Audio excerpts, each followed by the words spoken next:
The Paris Agreement was adopted in 2015 and came into force in 2016. It was a landmark international legally binding agreement, and it aimed to limit global temperature rise to well below 2 degrees Celsius and preferably to 1.5 degrees Celsius compared to pre-industrial levels. As of early 2026, the UK is over halfway on its journey to net zero by 2050, which is making great progress. We'll talk about that some in a moment. Globally, though, as we've heard before from the Minister and our speakers this morning from talking about the comparison with the aviation industry, we've seen some significant changes and we've seen an increase in ICT. But with that in mind, we think twice generally about buying a plane ticket. We think about it, and particularly people in this room, about can I board that plane? What's the footprint of that? But do we think the same about spinning up a new IT service? And should we think differently about starting a new service or continuing to run a service just because it's there today? So we've got to think about that change differently. I'm going to bring in Libby from Department of DES. What are your thoughts in the UK context? Yeah, thanks, Gavin. So I can provide some of the sort of broader policy context. So the net zero target, as I'm sure everyone is aware, is to reduce greenhouse gas emissions within the UK to net zero by 2050. And we also have interim carbon budgets, which are limits on what the UK can emit over 5-year periods. So we're currently in carbon budget 4. We've set and legislated up to carbon budget 6, which is up to 2037. And later this year, we're about to set carbon budget 7, which is up to 2042. As you say, Gavin, the UK has made really good progress to date. So we've reduced greenhouse gas emissions by 53% since 1990, and that's whilst GDP and the population has grown. But there's obviously more to do. A lot of that's been driven so far by the power sector. Whilst that hasn't been easy, I would say a lot of the easier stuff has already been done. And going forward, we're going to need to see accelerated change from every sector, either to completely eliminate their greenhouse gas emissions or to nearly eliminate them. And then where there are still residual emissions in the economy, we're going to need to offset that by removing carbon from the atmosphere. So that's all really challenging. There's some really difficult tasks and trade-offs ahead. And at the moment, there is a backdrop as well of the political consensus that we've had for 2 decades in this country is now fracturing. Although I do think it's important to point out always that public support is actually still really high across the political spectrum. So this is really challenging. But the prize is really significant, as well as obviously protecting our planetary home for current and future generations. There are numerous benefits for businesses, organisations, communities, individuals. In the digital sector, that's things like reducing operational costs, access to green finance, new market opportunities. So lots of opportunities, businesses and organisations are already leading the way, many in this room and on this panel, and they really get this. They get the need and the opportunities, and government understands that that needs to be underpinned by government leadership and direction. So in October, government published the Carbon Budget and Growth Delivery Plan, which set out its plans up to 2037, Carbon Budget 6. And the digital sector is really integral to that. So there are a number of policies around smart technologies, around waste and the circular economy that we were hearing about, greening government commitments, public sector decarbonisation initiatives and more. So really important stuff. But to summarise, we have these really ambitious targets. They're stretching and they're challenging. This hasn't been done before. But the reward is really high, and the digital sector has a really big part to play. Thanks, Libby. Ewan, digital and ICT are now seen as essential to delivering net zero, but they also come with the growing environmental and social costs. From your perspective, where are we currently getting the balance right, and where are we getting it wrong? Thanks, Gavin. I think the first thing to recognise is the strength of that statement, which is, the energy sector is being decarbonised. The government has a strategy there, but the majority of our emissions are from Scope 3. And decarbonising energy reduces Scope 3 in the supply chain, but still fundamentally we have a huge task to undertake to reduce Scope 3 and achieve net zero. So if we're going to make a huge change, then digital is going to be a part of that change. We will not make that change without it. But digital has got kind of two conflicts with it. And the first one has already been mentioned quite a lot, which is it uses a lot of energy, it uses a lot of resources. But the other thing we have to recognize is that digital is a commercial proposition. The most valuable companies in the world are digital companies. The most valuable people with the most wealth are people who've built technology companies. And while we need that commercial drive and innovation, they built that based on growth and competition. And that is kind of directly opposed to what we're trying to do. We also have a challenge in that to promote and grow, they invest a lot in marketing to position themselves and their products in particular ways, whereas what we need is transparent methodologies and metrics so that we can look at what the right thing to do is. And there's an inherent disconnect between product marketing and the sort of metrics that we need as professionals to advise and make decisions. But unlike, I'll come back to the actual question, which is, what are we doing right? I think what we've heard about from government buying standards, public procurement notices, been around for about the last 5 years, which embed sustainability credentials and requirements into procurement, have been really great to see. And they've echoed out from the public sector into the private sector as a requirement to really start thinking about reduction plans. Where I think we have more of a challenge is that's still after the fact. What we need to do is stop thinking about our decisions about what we do on a purely financial cost, benefits, risk basis and start to include what are known in business cases as externalities. So social value, planetary impact, waste, pollution, all those really important things. We can't leave that to a procurement exercise to decide what we're going to do and then ask somebody to do it as sustainably as possible. We need to be building that into the strategic decisions that we make to say, should we be doing this at all? If so, where should we be doing it? Because there are some very sustainable locations to do things. They're not necessarily clustered around London and the southeast of England. Where should we be doing it? When should we be doing it? And how should we be doing it? And then build that into a procurement that says, here's the minimum standard that we expect from a supplier in terms of those transparent methodologies and metrics. You have to comply with that, otherwise you cannot supply to the public sector.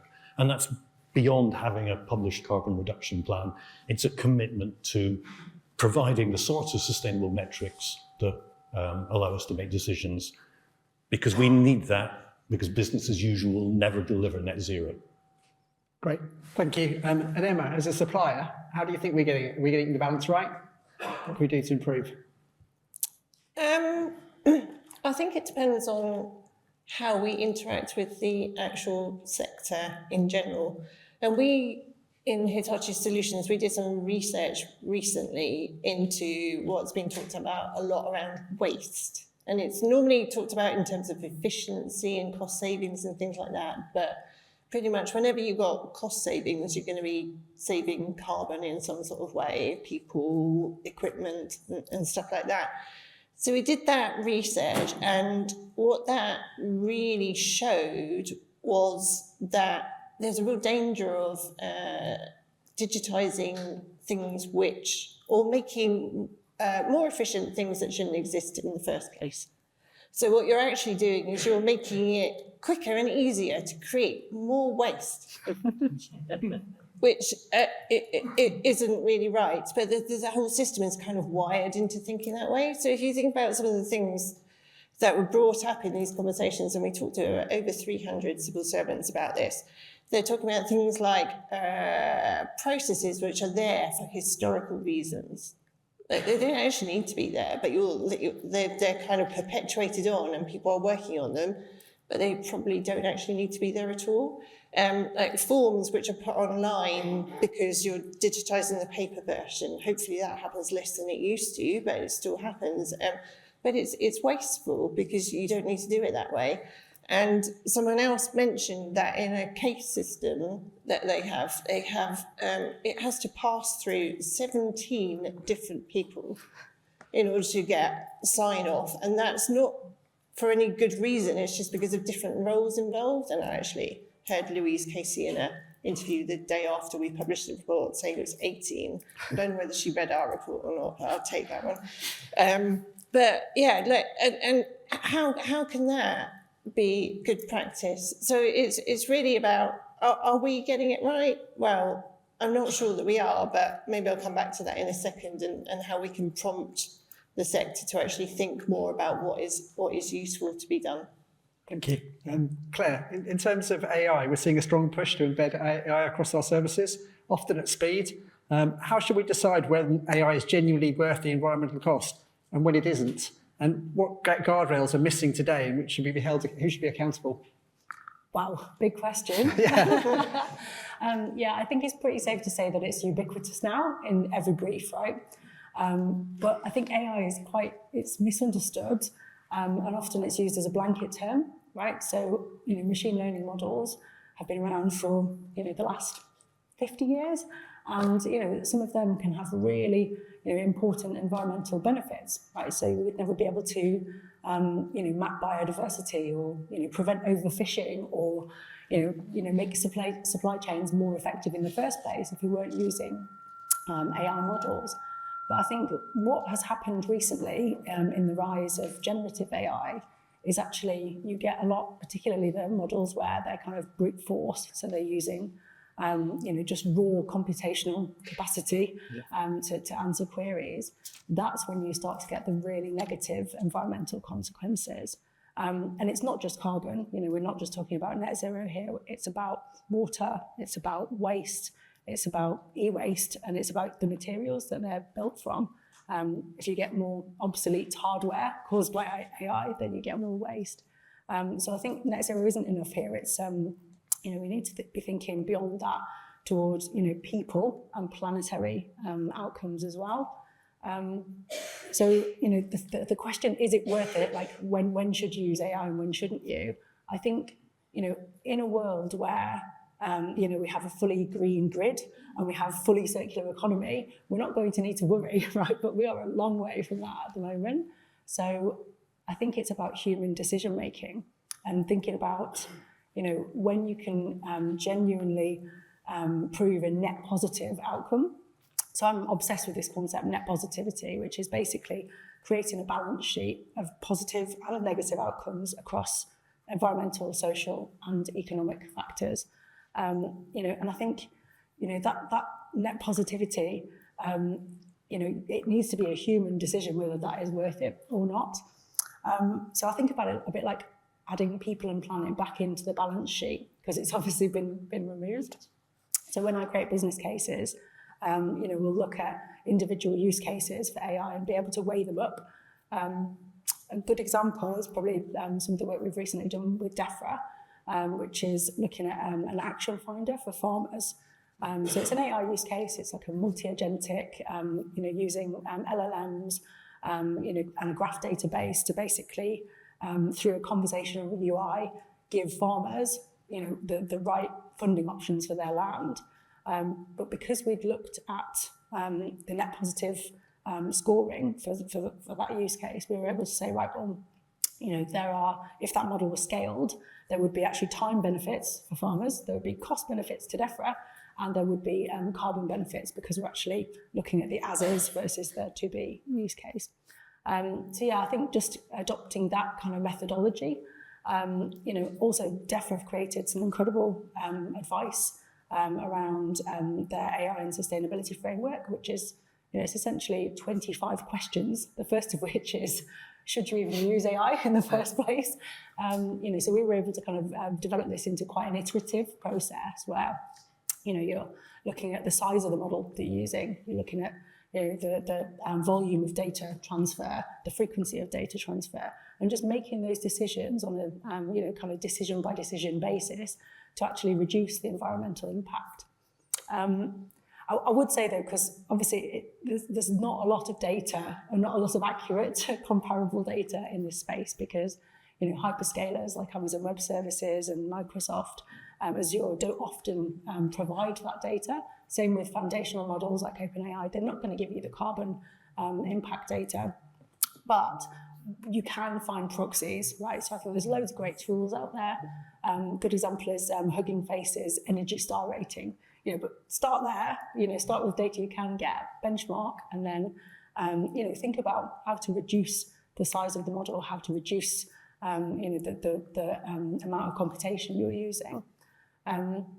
Yeah, I'd say definitely go for that. But at the core of the question, you asked a question about like accountability. Whose role is it to be accountable for this? I think it's all of us. You know, every person in this room has a different relationship with AI, you know, choosing to use AI. You know, it could be a policy decision, it could be a procurement decision, design decision, or whether you're using it, how you're prompting an AI. I've got to give a plug as well to the DWP training on sustainable prompting. It's well worth a read.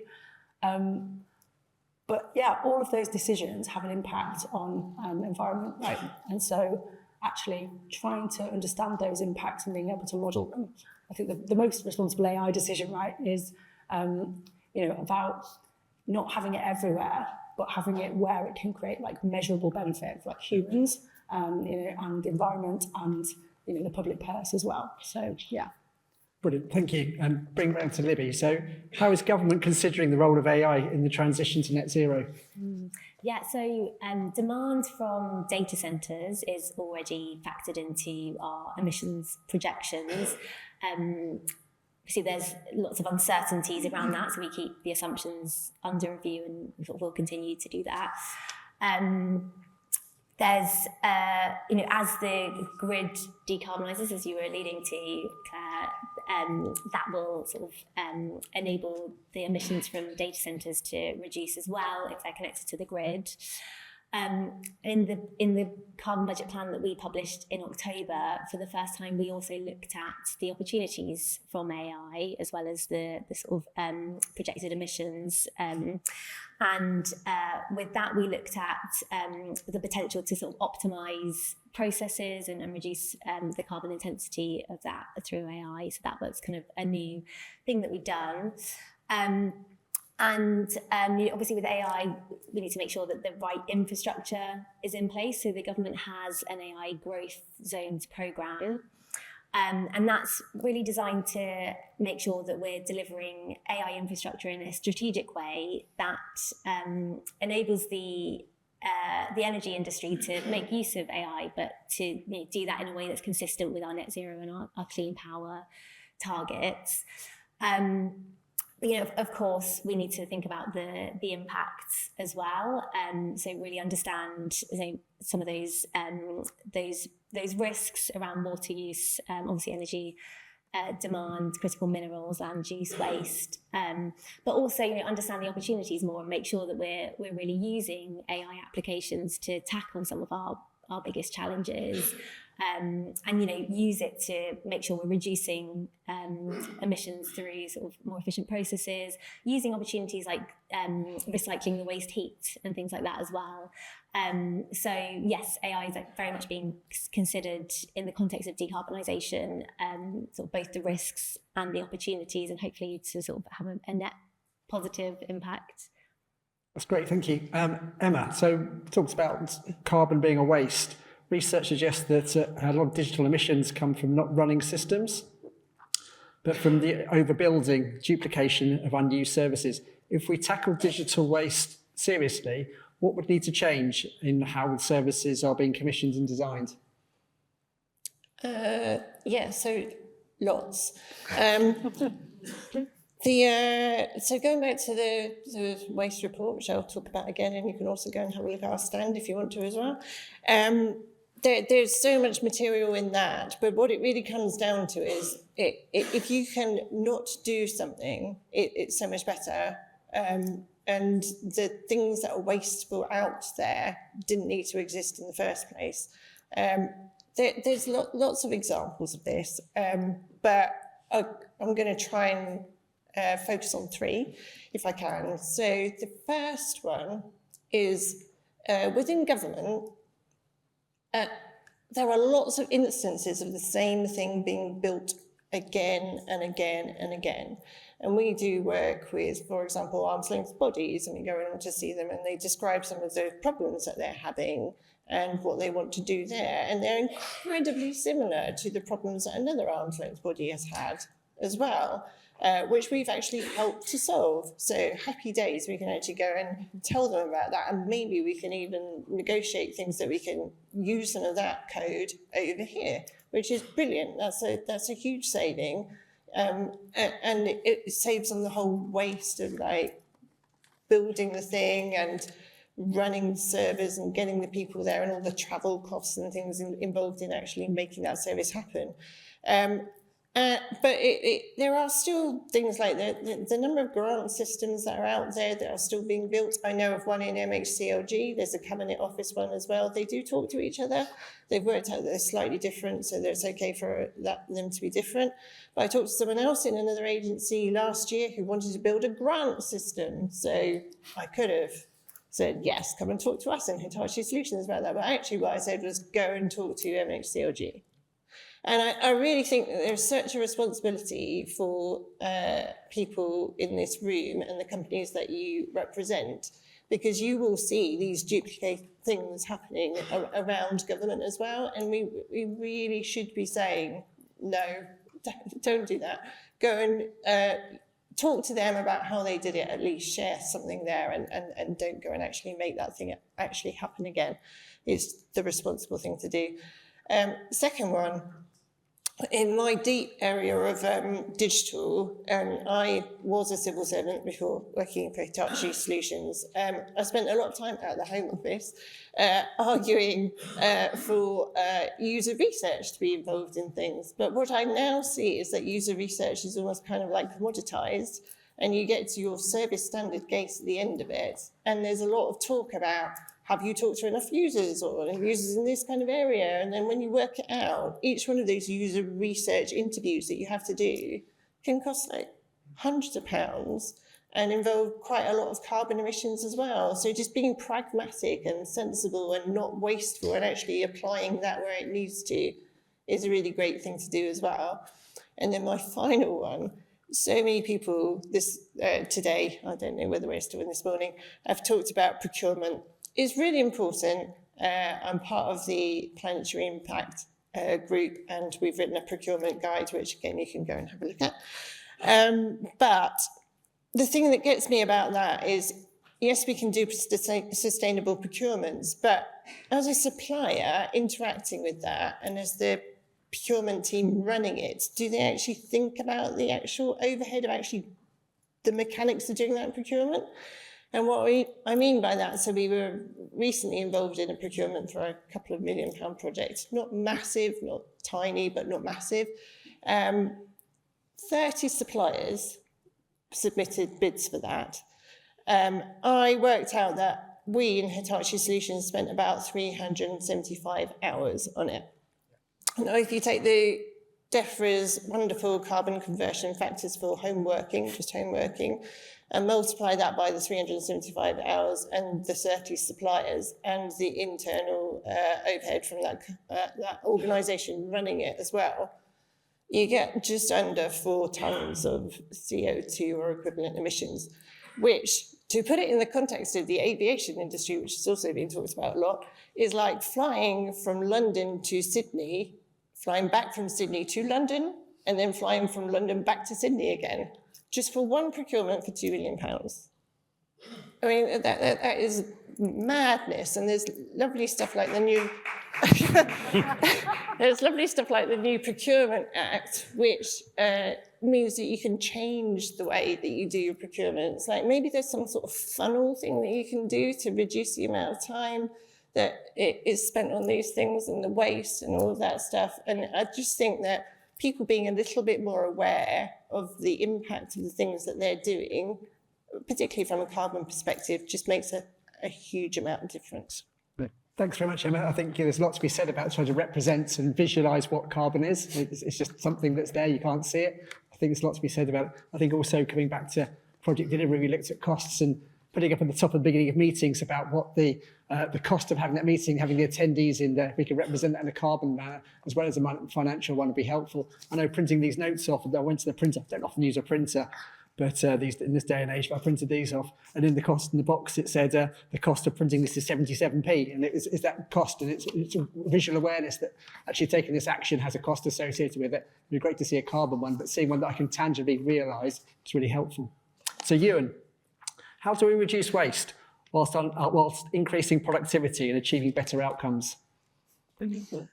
Yeah, I mean, productivity remains a very interesting topic, particularly around digital. I mean, I actually worked in productivity before working in digital, and I crossed over because I saw the opportunity to remove huge amounts of duplication and waste, particularly because I worked in the gas industry, and we were regionalised, and we had every region had its own systems, its own people doing the same job without shared access to data. And so my expectation was that we could use digital to overcome all of that. Unfortunately, there's something called Parkinson's law that says basically the work expands to fit the resources and the budget available. So we very often don't see the savings that we anticipate from some of those changes. And that's because the problem is more psychological than technological. The sort of second law that comes into place is Jevons paradox, that says basically the more we make something into a commodity that's easy to consume, the less we value it and the more we consume of it. So I think if we look at the way that we consume digital at the moment, it's become incredibly easy to provision large amounts of complex infrastructure in the cloud in a way that we would never have done within a data center that we were running ourselves. So I think there's that tension between what is easy to do and what is right to do, and that isn't necessarily something that's brought to the fore in any of those conversations. So what we need to do is start to align what we do more closely with what the organization and the individual needs. So one of the things that I found really compelling of the DEFRA story around the forward EUS planning is, profiling the user and giving them a device that's appropriate, but it isn't necessarily a new device. And also giving them the device at the point at which the one that they were using is no longer fit for purpose.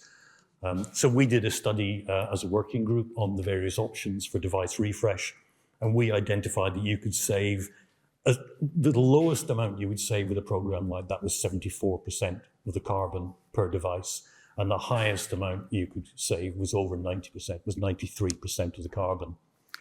Cost savings, obviously, they aren't quite at the same level because you need a device that's backed by a service and a warranty and lots of other things. But what we do know is that if we change the way we think about these things, we can have the tools we need, but without having to incur the carbon footprint of a new device every 4 years, whether we need it or not. Great, thank you. I'm going to finish up with a few questions, just to rapid fire ones. So if there's one decision organisations or government could make in the next 12 months that would most accelerate progress towards net zero through digital, what should that be? I'll start with you, Ewan. So the biggest thing we have to tackle with net zero is scope 3. Sorry, I'm on the scope 3 working group. I am going to say that. So the biggest thing you would have to tackle to reach net zero is scope 3. So don't take it all on yourself. Engage with your supply chain, insist they do the legwork in terms of providing that reporting. If you don't know where to start with that, we've published an insights guide into Scope 3, which gives lots of key action points about things you can do. But the main thing is don't feel overwhelmed by the challenge of Scope 3. There's great case studies out there about what you can do, and there's plenty of help from the GDSA as to how to get started. It's great. It's a great plug there for the Scope 3 emissions paper. Emma. So I think a lot of this is driven at quite a organisational level, but I'd maybe suggest something slightly different, which is focusing more on individuals. And I don't think most people outside this room really understand what all this stuff means. So helping them find ways to understand it and then come up with fairly rudimentary measurements, if necessary, to work out exactly what the impact of what they're doing is. It's kind of like what you're just saying around the printing a thing. If that said, oh, I use this much carbon, then maybe you think twice about that as well. And like food labelling around calories and things like that. And just having some sort of way to better conceptualise the impact of what you're doing might then lead to not doing really intensive procurements and things like that. Very aspirational. Claire?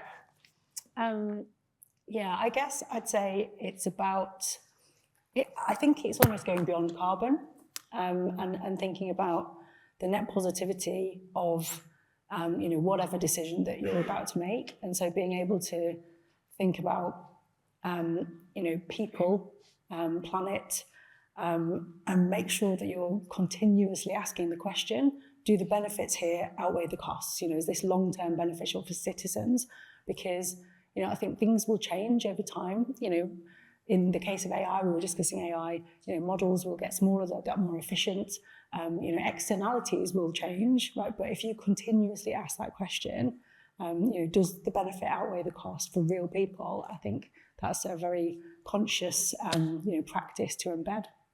I think that's at every level in an organisation, right? Yeah, and then for mine, we've been trying to push towards everyone doing some sustainability training, some mandatory training. We all do health and safety, slips, trips, falls. We all do data security. Sustainability isn't a mandatory one yet, and that's something that I'm pushing for, certainly in the ICT part of the business, so or home office digital, as we call it. Libby? Yeah, I'd say investing in tools to really understand the carbon impact and other impacts, and I'd expand it to exposure to climate-related risks as well, and really embedding that in business cases, using it to make the case to transition to greener operations, and using it to influence your supply chains as well. That's great. So I'd like to say thank you very much to my panel members. It's been really helpful, really interesting discussion, so thank you.